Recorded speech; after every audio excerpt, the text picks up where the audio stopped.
शिबली साहब ने एक बात कही, इन्होंने कहा कि हम रुपए को असल सतह पे लिए हैं। रुपया आपका जो रियल इफेक्टिव एक्सचेंज रेट का जो मॉडल है ना, उससे भी नीचे है इस वक्त। हमने एक मार्केट के अंदर क्योस पैदा कर दिया बेयकीनी। तो वो जो वो चलती हैं ना, अफवाहें चलती हैं, उसके ऊपर वो रुपया आपका गिर रहा है। आपके फाइनेंस मिनिस्टर चाहते हैं रुपया आपका 160-65 से नीचे ना जाए, 178 पे रुपया जा रहा है। So we are not in a good position right now. हमारा बजट डेफिसिट हमारे काबू में नहीं, कर्जे हमारे 3 सालों में 30,000 से 51,000 पे चले गए। इनके दौर में भी कर्जे बहुत लिए गए, 10-11 हज़ार, लेकिन आप लोग तो रिकॉर्ड ही ब्रेक करे जा रहे हैं। मैं फर्क करूँ, हमने जो कर्जे लिए वो सारे प्रोडक्टिव थे और इसीलिए स्टैंडर्ड एंड पुअर या मूडीज जो है हमें डाउनग्रेड नहीं कर रहे। देखिए वर्ल्ड बैंक ने जनवरी 2018 में ये जो कह रहे हैं ना हमें विरसे में मिला, आपको विरसे में शिबली साहब ये मिला कि वर्ल्ड बैंक ने जनवरी 2018 में प्रोजेक्शन की थी कि पाकिस्तान 2019 और 2020 अगले 2 साल 6% पे ग्रो करेगा। हमने तो आपको ये सेंटीमेंट और मोमेंटम बना के दिया था। देखिए जी, पहली बात तो ये कि जिस तरह मैंने कहा था कि ये इस पे बहुत अच्छा जायज़ा पेश कर सकते हैं कि बड़े अरसे इक़्तिदार में रहे और वो उन्होंने इनकी बातों से हुआ, लेकिन मैं ये मेरा सवाल ये पैदा होता है कि जब ये सारी चीज़ें मालूम थी, 2010 का विजन, 2030, 2020, 2030 विजन था, वो सब कुछ, लेकिन ग्राउंड पे क्या किया?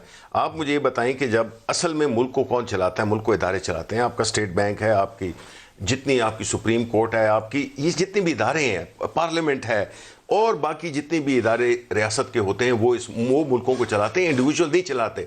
यहाँ पे मॉडल ही गलत था कि जिसमें कि इंडिविजुअल समझते थे कि हमने मुल्क को चलाना है, जिसकी वजह से हम ये जो इंस्टेबिलिटी की बात करते हैं। दूसरी बात की जो स्ट्रक्चरल प्रॉब्लम्स थे इकोनॉमी में, वो हमेशा, आप अगर पाकिस्तान की पिछले 30 साल 40 साल की तारीख देख लें, हमने बूम बस्ट के साइकिल्स देखे हैं, वो आपको भी पता है। जहां तक एक्सचेंज रेट का ताल्लुक है, देखिए एक्सचेंज रेट अगर तो ओवर वैल्यू हुआ गया है तो भी बड़ी बीमारी है, जो मेरा ख्याल है कि ज़रा ज़्यादा है, और अगर उसको ज़्यादा अंडर वैल्यू कर दिया गया है, यस, उसके अपने नुकसान आते हैं।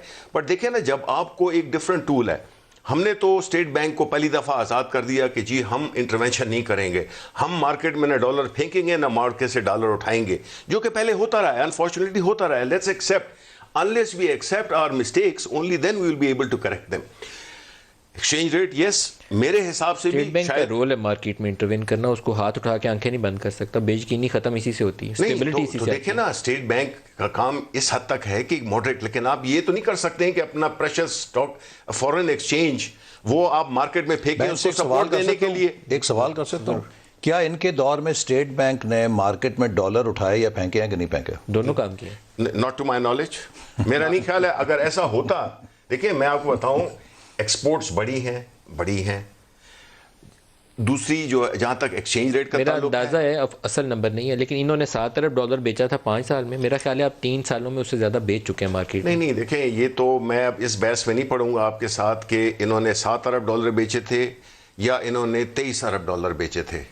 आप के पास रिकॉर्ड है, आप, मेरा ख्याल है कि you will do the country service कि आप अगर उसकी स्टेट बैंक्स की फिगर आप दिखा दें कि कितना इन्होंने आर्टिफिशियली सपोर्ट किसने किया हुआ था, किसने कहा था कि जी 100 से ऊपर नहीं जाएगा, इन्होंने कहा था।